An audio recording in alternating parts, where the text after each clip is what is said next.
shut my eyes. Don't shake my face. Oh my God. ഇനി സുഹൃത്തുക്കളുടെ കൂടെയോ ആർക്കെങ്കിലും കൂടെയോ ഒക്കെ കറങ്ങാനായി ബീച്ചിലേക്കൊക്കെ പോകുന്നവർ ഒന്ന് സൂക്ഷിക്കണം. 4 സുഹൃത്തുക്കള് കറങ്ങാൻ വേണ്ടി ബീച്ചിലേക്ക് പോകുന്നു. അവിടെ നിന്ന് അവർ കടലിലേക്ക് പോകുന്നു. പിന്നീട് നടക്കുന്നത് ആരും പ്രതീക്ഷിക്കാത്ത കാര്യങ്ങളായിരുന്നു. അവരുടെ ജീവിതം തന്നെ മാറ്റിമറിച്ച ഒരു കപ്പലിന്റെയും സുഹൃത്തുക്കളുടെയും കഥയാണിത്. 2024 പുറത്തിറങ്ങിയ അമേരിക്കൻ ക്രൈം ത്രില്ലർ ചിത്രമായ ഡെഡ് സീ എന്ന ചിത്രമാണ് ഇന്ന് നമ്മൾ എക്സ്പ്ലെയിൻ ചെയ്യാൻ പോകുന്നത്. വീഡിയോ കാണുന്നതിന്റെ ഒപ്പം ലൈക്ക് ചെയ്യാനും കമന്റ് ചെയ്യാനും മറക്കല്ല്. കാരണം നിങ്ങളുടെ ഓരോരുത്തരുടെ ലൈക്കും കമന്റും എനിക്ക് മുൻപോട്ട് വീഡിയോ ഇടാനുള്ള പ്രചോദനം. അപ്പോൾ ഇനി കൂടുതൽ വലിച്ചു നീട്ടാതെ നമുക്ക് നേരെ കഥയിലേക്ക് കടക്കാം. സിനിമയുടെ തുടക്കത്തിൽ നമ്മളെ റിഹാനയാണ് കാണിക്കുന്നത്. അവളുടെ അമ്മ മരിച്ചതിന് ശേഷം വീടാകെ ഇപ്പോൾ ഒറ്റപ്പെട്ട അവസ്ഥയിലാണ് ഉള്ളത്. റിഹാനയ്ക്ക് ഒരു കൊച്ചനിയനുമുണ്ട്. അവളും അച്ഛനും അനിയനും കൂടി ചേർന്ന ഒരു ചെറിയ കുടുംബമാണ് ഇപ്പൊ അവരുടേത്. തന്റെ അമ്മ അല്ലെങ്കിൽ ഭാര്യ പോയതിന്റെ വേർപാടും വിഷമവും ഒക്കെ എല്ലാവർക്കും ഉണ്ടെങ്കിലും അതിൽ നിന്നൊക്കെ അവർ പുറത്തേക്ക് വരാനും ശ്രമിക്കുന്നുണ്ട്. ഈ ഒരു സംഭവത്തിന് ശേഷം റിഹാന അങ്ങനെ പുറത്തേക്കൊന്നും പോകില്ലായിരുന്നു. എന്നാൽ ഇപ്പൊ കുറെ നാളുകൾക്ക് ശേഷം അവളുടെ കൂട്ടുകാരികള് അവളെ പുറത്തേക്ക് പോകാൻ വിളിച്ചിരിക്കുകയാണ്. റിഹാനയ്ക്ക് പോകാൻ വലിയ താല്പര്യം ഉണ്ടായിരുന്നില്ലെങ്കിലും അവള് വളരെ ബുദ്ധിമുട്ടി പോകും. കാരണം കുറെ നാളുകൾക്ക് ശേഷമാണ് ഇപ്പൊ അവള് പുറത്തേക്കൊക്കെ പോകുന്നത്. ഈ ഒരു സംഭവത്തിന് ശേഷം അവള് പുറത്തേക്കൊന്നും പോകാതെ വീട്ടിൽ ഇരുന്നുകൊണ്ട് തന്നെ അവളുടെ അച്ഛന്റെ അനിയന്റെ കാര്യങ്ങളൊക്കെ നോക്കി നടത്തിയത്. ഇപ്പം പുറത്തേക്ക് പോകാൻ തുടങ്ങുന്ന സമയത്ത് തന്നെ അവൾ അവളുടെ അച്ഛനും അനിയനും വേണ്ടി ആഹാരമൊക്കെ ഉണ്ടാക്കിയതിന് ശേഷമാണ് പോകാൻ തുടങ്ങുന്നത്. എന്നാൽ റിഹാനയുടെ അച്ഛൻ ഇപ്പോഴും ഒരു ട്രോമയിലാണ്. കാരണം അയാളുടെ ബോട്ട് കാരണമാണ് അയാളുടെ ഭാര്യ മരിച്ചത്. ഇപ്പോൾ അയാള് ആ ബോട്ട് റെഡിയാക്കിക്കൊണ്ടിരിക്കുകയാണ്. എന്നാൽ റെഡിയാക്കിക്കൊണ്ടിരിക്കുന്ന സമയം അയാൾക്ക് ഓർമ്മ വരുന്നത് തന്റെ ഭാര്യയെ പറ്റിയുള്ള കാര്യങ്ങളാണ്. പിന്നീട് അടുത്ത സീനില് റിഹാന തന്റെ വണ്ടി എടുത്തുകൊണ്ട് ക്ലാര എന്ന് പറഞ്ഞ തന്റെ സുഹൃത്തിന്റെ അടുത്തേക്ക് പോകുന്നതാണ് കാണിക്കുന്നത്. ക്ലാരയെ കണ്ടതും റിഹാന ഓടി വന്ന് അവളെ കെട്ടിപ്പിടിച്ച് കുറെ കാര്യങ്ങൾ സംസാരിക്കും. കാരണം ഇപ്പൊ തന്നെ കുറെ നാളുകൾക്ക് ശേഷമാണല്ലോ അവർ രണ്ടാളും കണ്ടുമുട്ടുന്നത്. ഇവര് രണ്ടുപേരും ബീച്ചില് കുറച്ചു നേരം ടൈം ഒന്നിച്ച് സ്പെൻഡ് ചെയ്യാൻ വേണ്ടിയിട്ടാണ് വന്നത്. എന്നാൽ ഈ സമയം ക്ലാര റിഹാനയോട് പറയും തന്റെ ബോയ് ഫ്രണ്ട് ആയ ജോനസും അവർക്കൊപ്പം ഉണ്ടാവുമെന്ന്. ഇത് കേൾക്കുന്ന റിഹാനയ്ക്ക് വലിയ സന്തോഷം തോന്നില്ല. കാരണം അവള് ജസ്റ്റ് ബീച്ചിൽ വന്ന് ഇവളെ കണ്ടതിന് ശേഷം പോകാമെന്നാണ് വിചാരിച്ചത്. പക്ഷെ ഇപ്പോ അവളുടെ ബോയ് ഫ്രണ്ടും കൂടി ഉണ്ടായതുകൊണ്ട് കുറെ നേരം സമയം എടുക്കുമെന്ന് കരുതി അവള് സ്ട്രെസ്സിലാണ്. എന്നാൽ ഈ സമയം ക്ലാര പറയുന്നുണ്ട് നീ ഇങ്ങനെ സ്ട്രെസ് ആവാതെ, എന്തായാലും അവന്റെ കൂടെ അവന്റെ അനിയനായ നിക്കും ഉണ്ട്, അപ്പൊ നിനക്കൊരു കമ്പനിയും കിട്ടും കൂടി അവള് പറയും. അങ്ങനെ അവർ രണ്ടാളും ജോനസിന്റെയും നിക്കിന്റെ അടുത്തേക്ക് വരും. ഇവിടുന്ന് ഇവര് നേരെ ഇനി അവിടെ തൊട്ടടുത്തുള്ള ഒരു ഐലൻഡിലേക്ക് പോകാനാണ് പ്ലാൻ ചെയ്യുന്നത്. ശരിക്കും പറഞ്ഞാൽ നമ്മുടെ റിഹാനയ്ക്ക് അവിടേക്ക് പോകാൻ ഒട്ടും തന്നെ താല്പര്യം ഉണ്ടായിരുന്നില്ല. പക്ഷെ ആ ഐലൻഡ് അവിടെ അടുത്തുള്ളതായതുകൊണ്ട് ഒറ്റ ദിവസം കൊണ്ട് പോയി വരാൻ പറ്റുമെന്നാണ് നിക്ക് പറയുന്നത്. ഇക്കാരണം കൊണ്ട് മാത്രം റിഹാന സമ്മതിക്കും. കാരണം വൈകിട്ട് ഒരു 6 മണി ആവുമ്പോഴേക്കും തിരിച്ചെത്തുമെന്നാണ് നിക്ക് പറയുന്നത്. പിന്നീട് അവർ 4 പേരും ഒന്നിച്ച് ആ ഐലൻഡിലേക്ക് യാത്ര തിരിക്കും. അവരവിടെ കുറെ നല്ല നേരം സ്പെൻഡ് ചെയ്യും. കുറെ നേരം ഇരുന്ന് സംസാരിക്കുകയും ചെയ്യും. മറുവശത്ത് നമ്മളെ പിന്നെ റിഹാനയും നിക്കിനെയാണ് കാണിക്കുന്നത്. നിക്കിന്റെ അനിയനാണ് ശരിക്കും പറഞ്ഞ ജോനസ്. ഇവിടെ നിക്ക് റിഹാനയോട് കുറെ കാര്യങ്ങളൊക്കെ സംസാരിക്കുന്നുണ്ട്. ഈ ഒരു അവസ്ഥയിൽ റിഹാനയ്ക്ക് ശരിക്കും പറഞ്ഞാൽ അതൊരു ആശ്വാസം കൂടിയായിരുന്നു. ശേഷം പിന്നീട് നിക്കും റിഹാനയും അതുപോലെ ക്ലാരയും ജോനസും കൂടി ഒരു ബോട്ടിൽ പോകുന്നതാണ് നമ്മളെ കാണിക്കുന്നത്.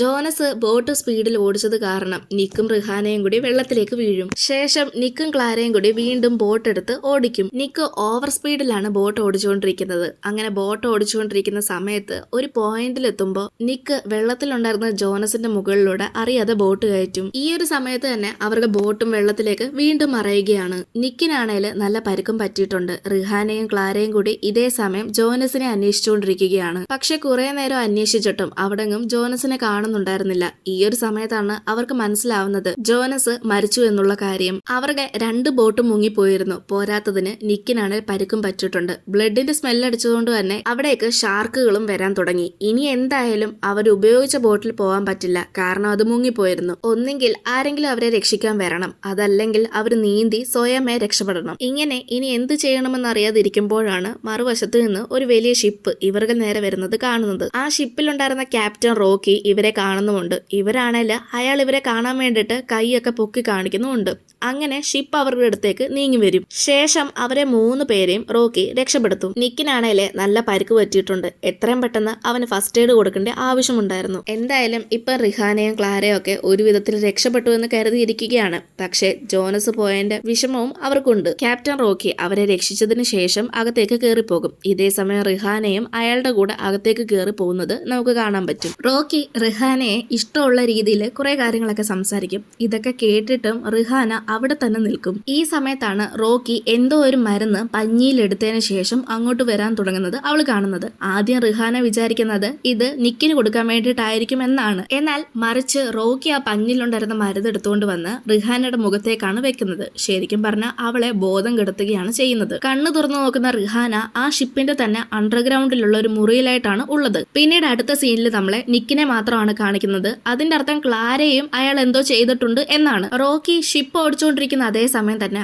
ആരോട് സംസാരിക്കുന്നത് നമുക്ക് കാണാൻ സാധിക്കും. പിന്നീട് നമ്മളെ വീണ്ടും റിഹാനയാണ് കാണിക്കുന്നത്. ശരിക്കും പറഞ്ഞാൽ റിഹാനയുള്ള ആ മുറിയിൽ തന്നെ ക്ലാരയും ഉണ്ടായിരുന്നു. ഇവരെ രണ്ടുപേരെയും റോക്കി മനഃപൂർവ്വം ആ മരുന്ന് കൊടുത്ത് ഇവിടെ കൊണ്ടുവന്നതാണ്. ഇനി രണ്ടാളും എന്ത് ചെയ്യണമെന്ന് അറിയാതിരിക്കുമ്പോഴാണ് മുകളിലത്തെ ഡോറ് തുറന്ന് റോക്കി അവർക്ക് ഫുഡ് കൊടുക്കുന്നത്. ഫുഡായിട്ട് കൊടുക്കുന്നത് വെറും പച്ചമീനാണ്. ഈ സമയം റിഹാന റോക്കിയോട് പറയുന്നുണ്ട്, എനിക്ക് ചെറിയൊരു അനിയനുണ്ട്, അവൻ വീട്ടിൽ ഒറ്റയ്ക്ക, എന്നെ ഇവിടുന്ന് വെറുതെ അയക്കൂ എന്നൊക്കെ. എന്നാൽ ഇത് കേൾക്കുന്ന റോക്കി റിഹാനയോട് പറയും, നീ ഇവിടുന്ന് രക്ഷപ്പെടാൻ ശ്രമിച്ച നിന്നെ തുണ്ടമാക്കി ഇവിടെയുള്ള മീനുകൾക്ക് ഇട്ടു കൊടുക്കുമെന്ന്. അടുത്ത സീനില് നമ്മളെ വീണ്ടും റോക്കിയാണ് കാണിക്കുന്നത്. റോക്കി മീൻ കട്ട് ചെയ്ത് അവിടെയുള്ള പക്ഷികൾക്കൊക്കെ ഇട്ടു കൊടുക്കുകയാണ്. ഇതേ സമയം തന്നെ റോക്കി ആരോട് സംസാരിക്കുന്നതും നമുക്ക് കേൾക്കാൻ സാധിക്കും.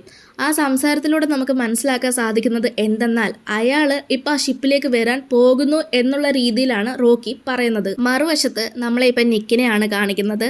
ഇപ്പൊ ഏകദേശം 2-3 ദിവസം ആയിരിക്കുകയാണ്. നിക്കിന് വേണ്ടി ഒരു ചികിത്സയും ഇതുവരെ കൊടുത്തിട്ടില്ല. മാത്രമല്ല അയാൾക്ക് ഭക്ഷണവും നൽകിയിട്ടില്ല. അടുത്ത സീനില് വീണ്ടും നമ്മളെ ക്ലാരയും റിഹാനയാണ് കാണിക്കുന്നത്. ഇവർക്കിനി എന്ത് ചെയ്യണമെന്നറിയില്ല, എങ്ങനെ പോകണമെന്നും അറിയില്ല, എന്തിനാണ് ഇവിടെ വന്ന് പെട്ടത് എന്നുള്ളൊരു ചിന്തയിലാണ്.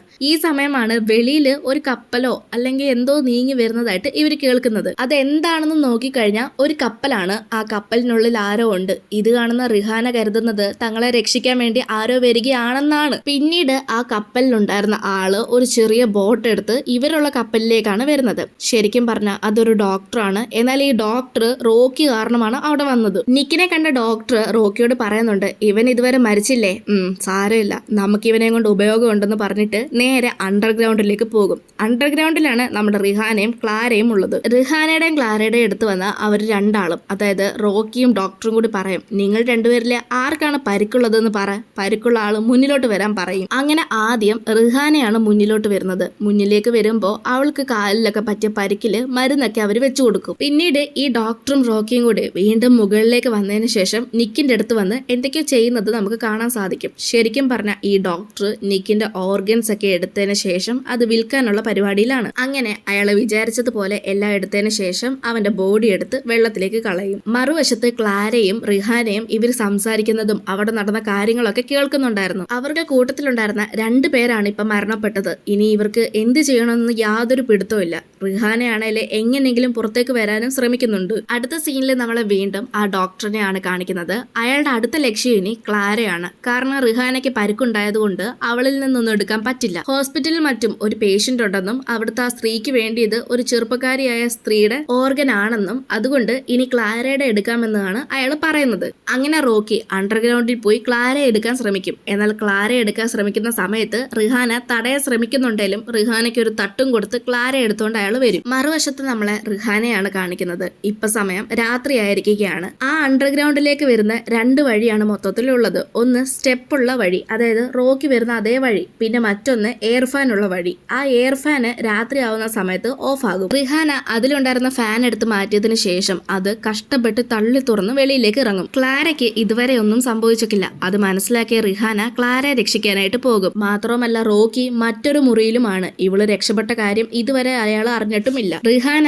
മീനെയൊക്കെ പിടിക്കുന്ന ഒരു സാധനം എടുത്തുകൊണ്ട് നേരെ ക്ലാരയുള്ള മുറിയിലേക്കാണ് പോകുന്നത്. അവിടെ ഡോക്ടറും ഉണ്ടായിരുന്നു. ഡോക്ടർ പരമാവധി റിഹാനെ മാനിപ്പുലേറ്റ് ചെയ്യാനായിട്ട് ശ്രമിക്കുന്നുണ്ട്. പക്ഷെ അതിലൊന്നും വീഴാതെ റിഹാന അയാളെ അറ്റാക്ക് ചെയ്യും. ശേഷം ക്ലാരയും രക്ഷപ്പെടും. ഇതേ സമയം തന്നെ ഡോക്ടർ ചാടി വന്ന് റിഹാനെ ഉപദ്രവിക്കാനും നോക്കുന്നുണ്ട്. എന്നാൽ ക്ലാര ഒരു കത്തിയെടുത്ത് അയാളെ കൊല്ലും. പിന്നീട് ഇവര് രണ്ടാളും അവിടെ നിന്ന് രക്ഷപ്പെടാനാണ് ശ്രമിക്കുന്നത്. ഈ ഡോക്ടർ വന്നിട്ടുണ്ടായിരുന്ന ആ ഒരു ഷിപ്പിലേക്ക് പോകാമെന്നാണ് അവർ വിചാരിക്കുന്നത്. മറുവശത്ത് റോക്കി ഈ കാര്യങ്ങളൊന്നും അറിഞ്ഞിട്ടില്ല.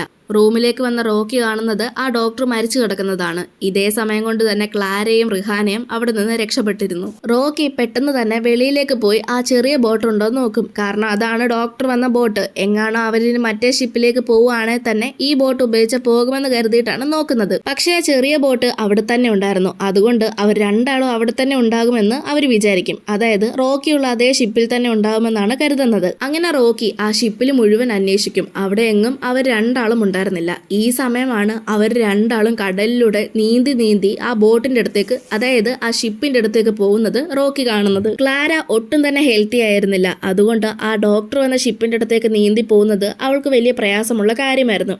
അത് കാരണം അവൾ റിഹാനയോട് അങ്ങോട്ട് ഒറ്റയ്ക്ക് പോയിക്കോളാൻ പറയും. പിന്നീട് റിഹാന ഒറ്റയ്ക്ക് ആ ഡോക്ടർ വന്ന ഷിപ്പിലേക്ക് പോകും. ഷിപ്പിലെത്തിയ റിഹാന കൺട്രോൾ റൂമിലേക്ക് കോൾ ചെയ്യും. അവര് കോൾ അറ്റൻഡ് ചെയ്യുന്നുണ്ട്. എന്നാൽ അവർക്ക് ഇവളെ കണ്ടുപിടിക്കണം എന്നുണ്ടെങ്കിൽ വെള്ളത്തിലിട്ട സിഗ്നൽ കിട്ടുന്ന ഒരു വസ്തു ഉണ്ട്. ആ സിഗ്നൽ എടുത്ത് വെള്ളത്തിൽ ഇട്ടാൽ മാത്രമേ ഇവളുള്ള സ്ഥലം അവർക്ക് ഡിറ്റക്ട് ചെയ്യാനായിട്ട് സാധിക്കത്തുള്ളൂ. റിഹാന എത്ര അന്വേഷിച്ചിട്ടും അത് അവിടെ എങ്ങും കാണുന്നുണ്ടായിരുന്നില്ല. അവസാനം റിഹാന ആ സിഗ്നൽ കിട്ടുന്ന സാധനം കണ്ടുപിടിക്കുകയും അത് വെള്ളത്തിലേക്ക് ഇടാൻ പോകുന്ന അതേ സമയം തന്നെ അവിടേക്ക് റോക്കി വരികയും അവളെ ആക്രമിക്കുകയും ചെയ്യും. റോക്കി അവളുടെ വയറ്റിൽ പരിക്കുണ്ടാക്കും. എന്നാൽ അവളെ ഇനി വേറെ എന്തെങ്കിലും ചെയ്യുന്നതിന് മുൻപ് അവൾ അവനെ സെഡ്യൂസ് ചെയ്യാൻ തുടങ്ങും. ശേഷം അവൾ അവനെ കിസ് ചെയ്യാൻ പോകുന്നത് പോലെ അടുത്തേക്ക് ചെല്ലും. എന്നാൽ ഇതേ സമയം തക്കമാക്കി എടുത്തുകൊണ്ട് റിഹാന അവന്റെ വായിലേക്ക് ഫയർ ലൈറ്റ് എടുത്തിടും. അങ്ങനെ റോക്കി വേദന കൊണ്ട് അങ്ങോട്ടും ഇങ്ങോട്ടും ഓടുകയാണ്. ഇതേ സമയം റിഹാനയ്ക്ക് വയറ്റിൽ പരിക്കുണ്ടായതുകൊണ്ട് ഒന്ന് എഴുന്നേറ്റ് നിൽക്കാൻ പോലും സാധിക്കുന്നുണ്ടായിരുന്നില്ല. എങ്കിലും റിഹാന എങ്ങനെയൊക്കെ എത്തി വലിഞ്ഞു പിടിച്ച് ആ ഒരു സിഗ്നലും എടുത്തുകൊണ്ട് അങ്ങോട്ട് പോകും.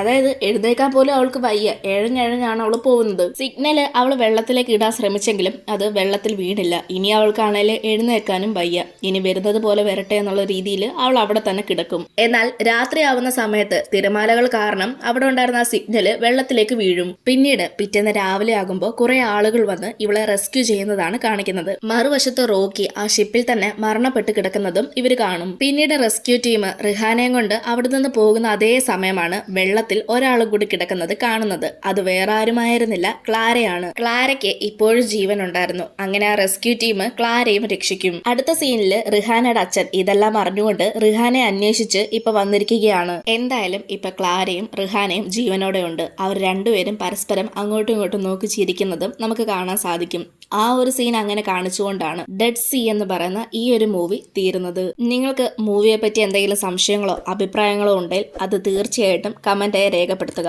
വീഡിയോ ഇഷ്ടപ്പെട്ട ലൈക്ക് ചെയ്യാനും സബ്സ്ക്രൈബ് ചെയ്യാനും മറക്കല്ല്.